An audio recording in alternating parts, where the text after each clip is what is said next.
Hello guys, তোমরা সবাই কেমন আছো? আশা করছি ভালো আছো। আমিও খুব ভালো আছি। এই আলোটা বহুত ডিস্টার্ব করে তো ভিডিও বানানোর সময়। তো আজকে যাব আমি আমার পিসির বাড়ি। চলো তাড়াতাড়ি রেডি হয়ে নিই। গাইস, আমি এত স্পিডে রেডি হয়ে যে কি বলবো। ঠিক আছে, এসে বাড়িতে গাছের আতা সেই টেস্ট লাগছে তো।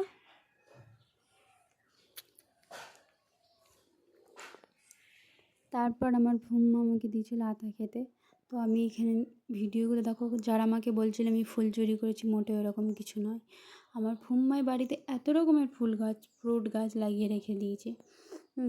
তো তারপরে আমি, আমার ভাই আর বোনি চলে গেলাম বাগানে ঘুরতে। বাগানটা খুব ভালো লাগে আমাকে। তো ওখানে যাওয়ার পর আমি একটুখানি ভিডিও বানাচ্ছিলাম। তারপরে চলে গেছিলাম তেঁতুল বাড়িতে।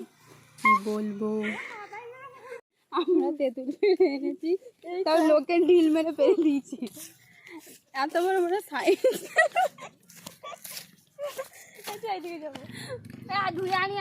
তারপরে এত বড় বড় তেঁতুলগুলোকে কলতলায় নিয়ে গেলাম ধুতে, কারণ মাটিতে পড়েছিল, না ধুয়ে তো খাওয়া যাবে না। বিশাল বড় বড় সাইজের তেঁতুল পেয়েছিলাম। তো কাকিমাটাকে একটু বললাম, একটু পানি টিপে দাও তো, আমি তেঁতুলগুলো আচ্ছা করে ঘষে ঘষে ধুয়ে নিই। আর এদিকে আমার বুনি কী করছিল কি জানি, হাতে কিছুই নাই তবু হাত ধুতে চলে গেছে। তারপরে আমরা তেঁতুলগুলোকে খাই। ভাই, খাওয়ার পর আমার রিয়াকশান,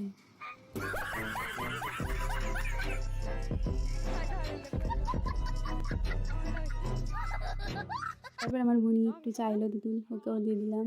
ও খেয়ে আমার মতন বেঁকে যাচ্ছে। যাই হোক, পুরো তেঁতুলটাকে খেয়ে নিয়েছি। ফার্স্ট টাইম একটু মুখে দিলে আমি হয়।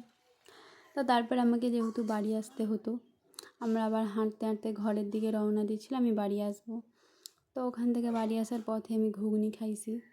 তো আমার বোনি আমাকে আলতা পরিয়েছিল, কেমন লাগছে অবশ্যই জানিও। বাই।